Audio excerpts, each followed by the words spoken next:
मैं हूं आपके साथ शिवानी पांडे। हम आप पहुंचे हैं लखीमपुर और लखीमपुर की हर घटना से आपको तुरंत अपडेट हम कराने यहां पहुंचे हैं। लेकिन इस बीच एक बड़ी खबर भी आपको बता दें कि लखीमपुर की इस घटना के बाद एक्सक्लूसिव इंटरव्यू दिया है उत्तर प्रदेश के सीएम योगी आदित्यनाथ ने, जहां पर उन्होंने ये कहा न्यूज 18 से कि राजनीति लगातार हो रही है विपक्ष की ओर से और विपक्ष अपनी नाकामी को छुपाने के लिए यहां पर सियासी अखाड़ा बनाए हुए हैं। वो लखीमपुर पहुंच रहे हैं।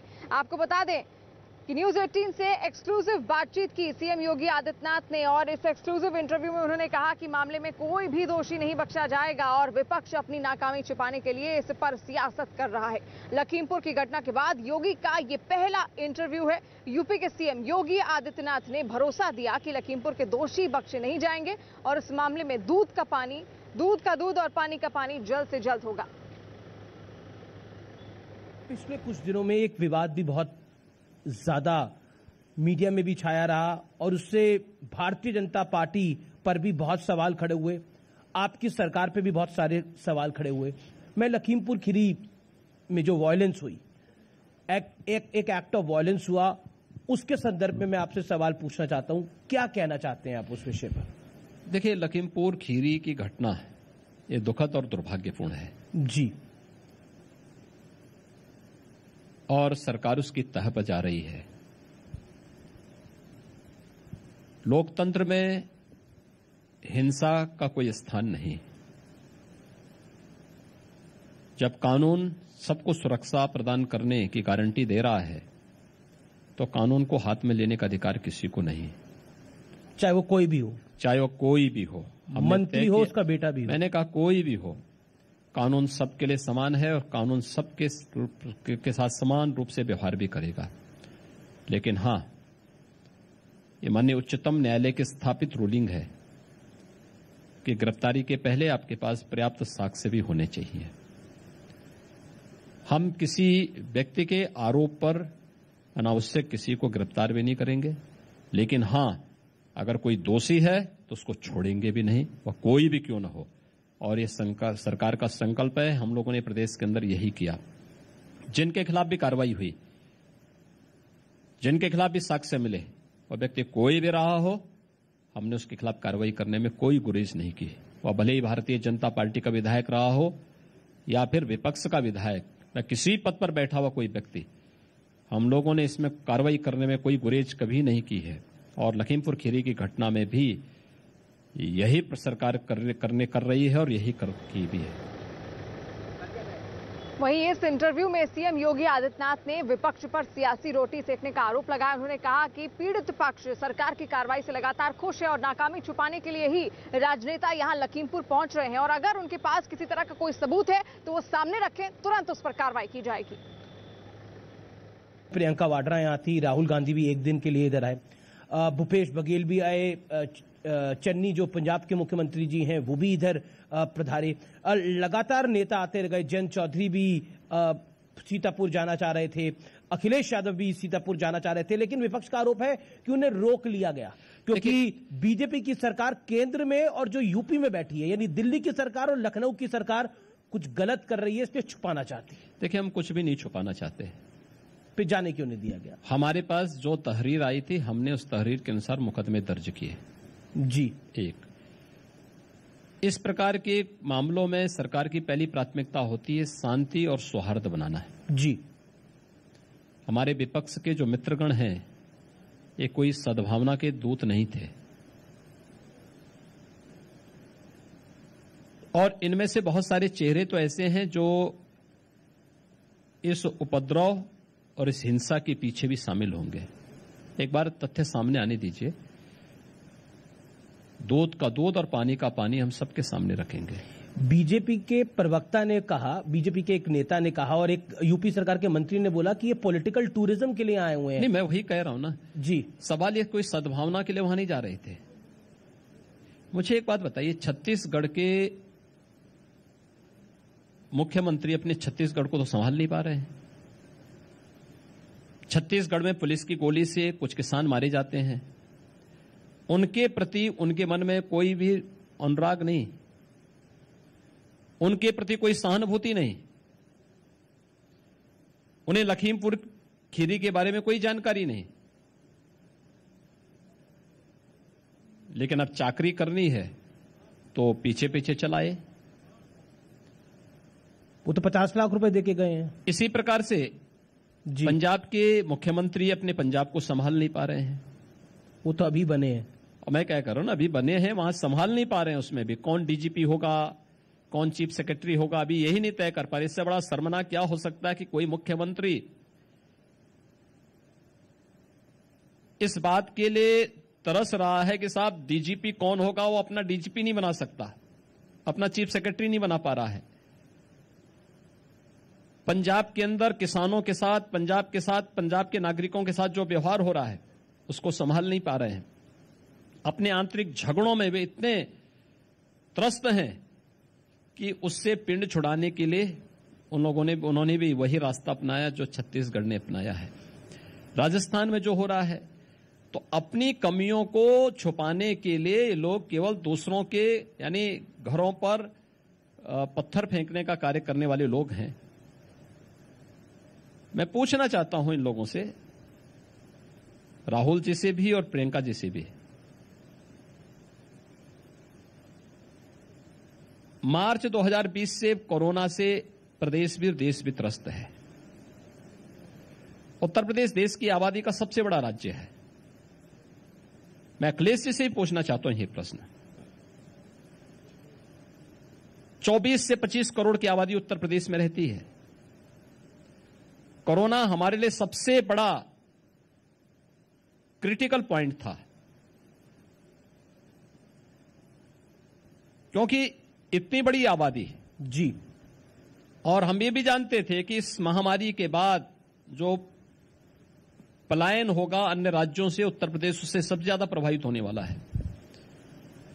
मैं पूछना चाहता हूं कि कांग्रेस हो, सपा हो, बसपा हो या कोई भी राजनीतिक दल हो, इन लोगों में से कितने ऐसे राजनेता थे जो आज जो ये पॉलिटिकल टूर कर रहे हैं, ये पॉलिटिकल टूर की बजाय उस समय उत्तर प्रदेश की जनता के सुख दुख में कितने लोग सहभागी बने थे? इनमें से कोई नेता मुझे बताते दें किसी जिले। और इसी इंटरव्यू में सीएम योगी आदित्यनाथ ने इस बात का भी सवाल का जवाब दिया, जहां पर उनसे पूछा गया गिरफ्तारी को लेकर। अजय मिश्र के बेटे आशीष मिश्र, जिन पर लगातार विपक्ष ये कह रहा है कि इनकी गिरफ्तारी कब होगी और कैसे होगी, इसको लेकर क्या कुछ कहना है उनका, सुनिए।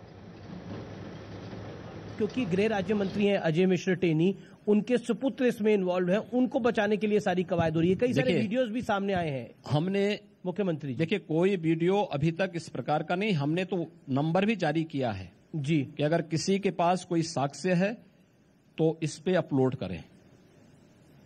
और हमने कहा ना, दूध का दूध और पानी का पानी होगा, अन्याय किसी के साथ नहीं होगा, कानून को हाथ में लेने की छूट भी किसी को नहीं दी जाएगी, लेकिन किसी के दबाव में भी कोई कार्रवाई नहीं होगी। क्योंकि अजय मिश्रा के घर एक नोटिस चस्पा करा है पुलिस ने कि आशीष मिश्रा हाजिर हों, वो अभी तक हाजिर हुए नहीं है। अभी तक ऐसी जानकारी नहीं आई है कि वो हाजिर हुए हैं। क्या आशीष मिश्रा फरार है, ये मान सकते हैं? देखिए, पुलिस की ओर से एक एसआईटी गठित की गई है जी, और एक जुडिशियल कमीशन भी गठित किया गया है। जुडिशियल कमीशन इस बात को लेकर पूरी घटना की कारणों की जानकारी के कारणों के बारे में उसकी छानबीन करेगा, और एसआईटी सीनियर अधिकारी, इसमें डीआईजी स्तर के अधिकारी हैं, एडिशनल एसपी स्तर के अधिकारी हैं, एसपी स्तर के अधिकारी हैं। ये अधिकारी इस पूरे मामले में इसकी तह तक जाएंगे और उन सभी वांछितों को, जिनके नाम दिए गए हैं, जिनके वीडियोज आ रहे हैं, जिन पर यह कंफर्म हो गया कि अपराधी थे, उनकी गिरफ्तारी शुरू हो चुकी है। कल कुछ गिरफ्तारी हुई है, आज भी कुछ गिरफ्तारियां संभवतः हुई होंगी। पूछताछ की जा रही है। साक्ष्य जिनके खिलाफ पुख्ता साक्ष्य मिलेंगे उनकी गिरफ्तारी होगी और उनके खिलाफ बहुत सख्त कार्रवाई होगी। आरोप यह है कि अजय मिश्रा टेनी ने खुद भड़काऊ भाषण दिए, थम्स डाउन जिसे कहते हैं, इस तरह से दिखाया, इसलिए किसान भड़क गए। और फिर उसके बाद जो हुआ, जिसमें 3 बीजेपी के कार्यकर्ता भी गए। बहुत दुख की बात है कि एक पत्रकार की भी जान चली गई, और बहुत दुख की बात है 4 किसान भी नहीं रहे। क्या आपको लगता है कि गृह राज्य मंत्री को भी रिस्पॉन्सिबल होना चाहिए था? देखिए, पॉलिटिकल भाषण और थ्रेट दोनों में अंतर होता है। पॉलिटिकल भाषण राजनीतिक मंचों से होता है और केवल यह बीजेपी का कोई नेता ही दे रहा हो ऐसा नहीं है। तमाम अन्य नेता देते हैं, कांग्रेस की सरकारें वो भी देते हैं और भी देते होंगे, लेकिन इसका मतलब ये नहीं कि आप किसी की हत्या कर लें। आपको लगता है किसी ने गलत किया है, उसके लिए अलग अलग मंच हैं, आप कंप्लेंट कर सकते हैं, आप उसके माध्यम से वो करेंगे, लेकिन कानून को हाथ में लेने का अधिकार किसी को नहीं है। क्योंकि कांग्रेस इसको या फिर विपक्ष इसको इसलिए मुद्दा बना रहा है क्योंकि अजय मिश्रा टेनी ने बोला, सिर्फ उन्होंने ही, हरियाणा के मुख्यमंत्री ने भी कुछ दिन पहले किसानों को बोला था कि हम इनको देख लेंगे। तो इस संदर्भ में इसको जोड़ के देखा जा रहा है कि बीजेपी धमका रही थी। धमकाने की बात नहीं, ये सभी मामले पॉलिटिकल बयान है। पॉलिटिकल बयान देश काल और परिस्थिति के अनुरूप व्यक्ति दे देता है, उसको इतने गंभीरता से नहीं लिया जाना चाहिए।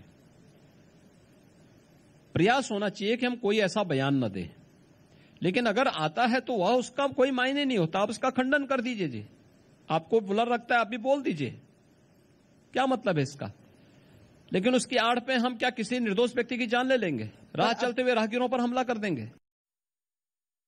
अब विपक्ष अड़ गया कि अजय मिश्रा टेनी का इस्तीफा होना चाहिए, क्या देखिए, विपक्ष की तो मांग बहुत सारी चीज होती है जी। मेरिट के आधार पर जो होगा वही कार्य सरकार करेगी।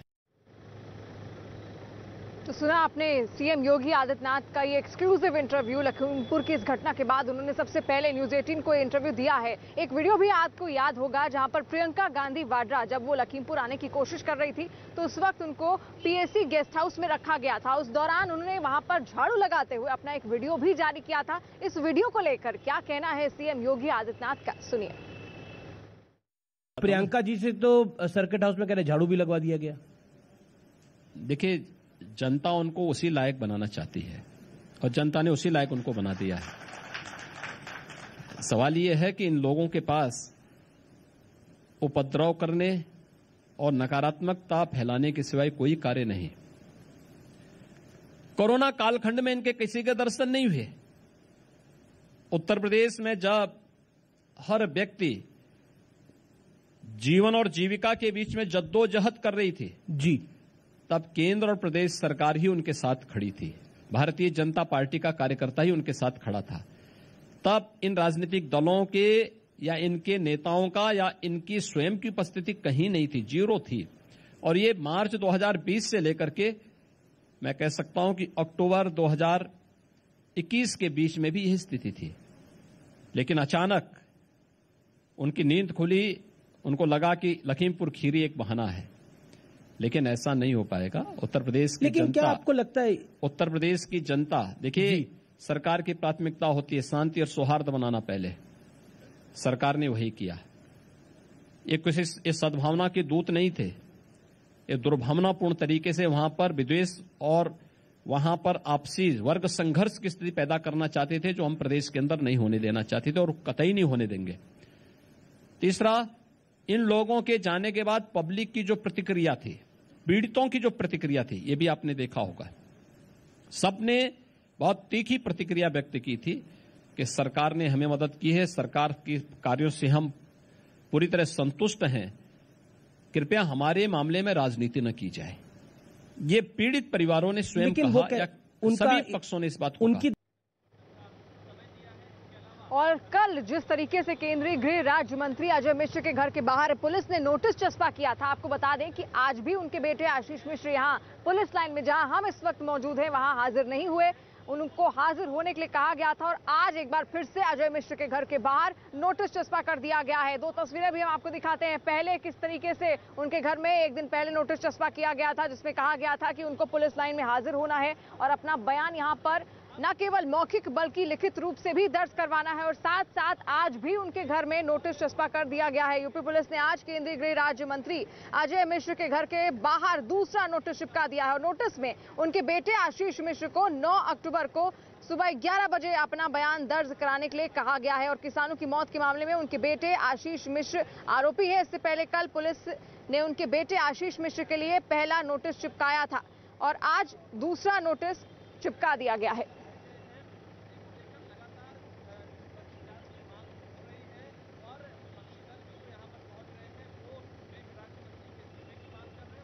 और इस पूरे मसले पर जैसा कि आशीष मिश्र को आज बयान दर्ज करने के लिए यहां पुलिस लाइन में बुलाया गया था लेकिन वो नहीं आए, इन सबको लेकर क्या कहना है उनके पिता अजय मिश्र का, केंद्रीय गृह राज्य मंत्री का, सुनिए।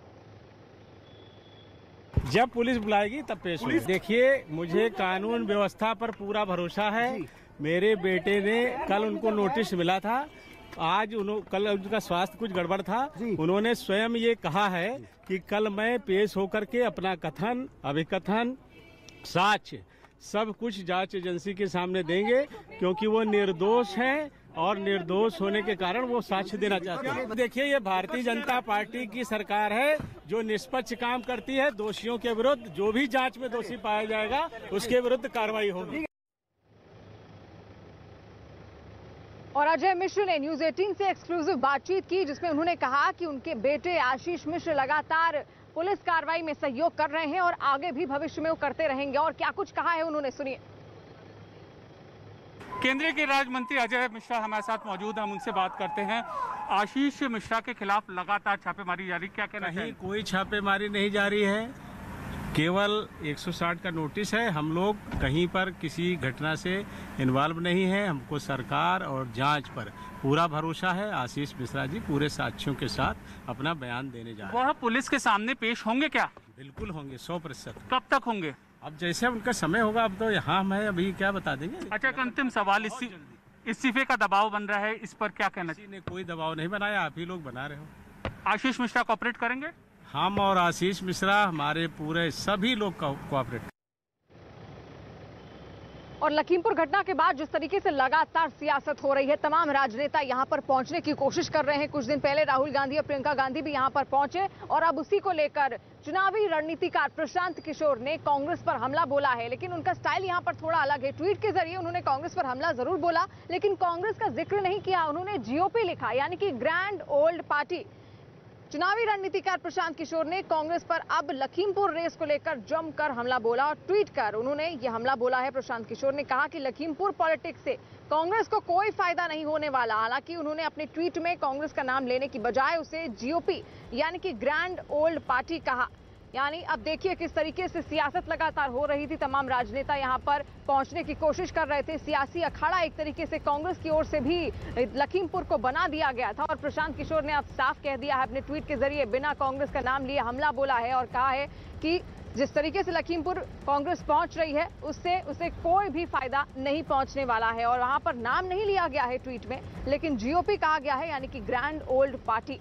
और कांग्रेस पर प्रशांत किशोर का ये बड़ा हमला है। अब इसके बाद क्या सबक लेगी कांग्रेस, ये सबसे बड़ा सवाल है, क्योंकि ट्वीट के जरिए हमला बोला गया है प्रशांत किशोर की ओर से और जीओपी यानी कि ग्रैंड ओल्ड पार्टी कहा है।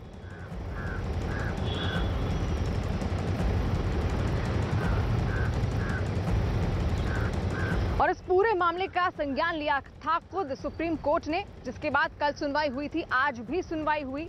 इस सुनवाई में भी सुप्रीम कोर्ट ने संतुष्टि नहीं जताई है। उत्तर प्रदेश सरकार से लगातार स्टेटस रिपोर्ट मांगी गई थी और एक दिन का वक्त दिया गया था शुक्रवार, यानी कि आज ये स्टेटस रिपोर्ट पेश की गई है उत्तर प्रदेश सरकार की ओर से। हालांकि सुप्रीम कोर्ट ने इसको लेकर किसी भी तरह की संतुष्टि नहीं जताई है। उसमें जानकारी मांगी गई थी कि अब तक लखीमपुर केस में क्या कुछ हुआ है, कितनी गिरफ्तारियां हुई हैं, एफआईआर में किस बात का जिक्र किया गया है। लखीमपुर मामले में अब सुप्रीम कोर्ट 20 अक्टूबर को अपनी अगली सुनवाई करेगा। और न्यूज 18 के एहतशाम खान की खबर है कि सुप्रीम कोर्ट लखीमपुर खीरी मामले की जांच में उत्तर प्रदेश सरकार की तरफ से उठाए गए कदमों से संतुष्ट नहीं है। एक दिन पहले कोर्ट ने यूपी सरकार के मामले की स्टेटस रिपोर्ट मांगी थी और आज ये स्टेटस रिपोर्ट उत्तर प्रदेश सरकार को पेश करनी थी, जहां पर स्टेटस रिपोर्ट पेश जरूर की गई लेकिन सुप्रीम कोर्ट संतुष्ट नहीं दिखा। और इस वक्त की बड़ी खबर आपको बता दें कि टाटा समूह को एयर इंडिया की कमांड मिली है। इस वक्त की बड़ी खबर आपको बता दें कि टाटा समूह को एयर इंडिया की कमान मिल गई है। काफी लंबे समय से ये मशक्कत चल रही थी, लेकिन अब बड़ी खबर इस वक्त की, टाटा समूह को एयर इंडिया की कमान सौंप दी गई है। इस वक्त की बड़ी खबर आप देख रहे हैं न्यूज 18 इंडिया पर, जहां पर आपको बता दें कि टाटा समूह को एयर इंडिया की कमान सौंप दी गई है। यानी कि एक बड़ी जिम्मेदारी अब टाटा समूह को सौंप दी गई है और एयर इंडिया की कमान अब से टाटा समूह संभालेगा। लगातार इसको लेकर मशक्कत चल रही थी और अब बड़ी खबर इस वक्त आप देख रहे हैं, जहां टाटा समूह को एयर इंडिया की कमान सौंप दी गई है। अमित पांडे इस वक्त हमारे साथ जुड़ गए ज्यादा जानकारी के साथ। अमित, और क्या जानकारी? देखिए, शेयर परचेज एग्रीमेंट के तहत ये पूरी की पूरी प्रक्रिया हुई और इंटर मिनिस्टीरियल ग्रुप था इस पूरी प्रक्रिया की देखरेख कर रहा था। गृह मंत्री अमित शाह उस मंत्री समूह के अध्यक्ष हैं और करीब 2 साल तक ये पूरी की पूरी प्रक्रिया चली और कोविड की वजह से इसमें कुछ समय का रुकाव भी आया और इसके बाद तमाम प्रक्रियाओं को पार करते हुए आज भारत सरकार की ओर से आधिकारिक रूप से ऐलान कर दिया गया कि एयर इंडिया को टाटा सन्स खरीदेंगे और कुल 7 बिडर इस पूरी प्रक्रिया में थे। 2 शॉर्टलिस्ट हुए और अंततः टाटा को ये पूरी की पूरी एयरलाइंस, इंडियन एयरलाइंस और एयर इंडिया दोनों मिली है और अब इसका संचालन टाटा की ओर से होगा। दिसंबर 2021 तक यह पूरी प्रक्रिया कंप्लीट होगी। बिल्कुल, देखिए अमित, यहाँ पर बड़ी जिम्मेदारी अब टाटा समूह को जरूर दी गई है, लेकिन आखिर किस तरीके से शॉर्टलिस्ट किया गया, क्या वो प्रक्रिया रही, क्या प्रोटोकॉल्स के तहत टाटा समूह को गुजरना पड़ा?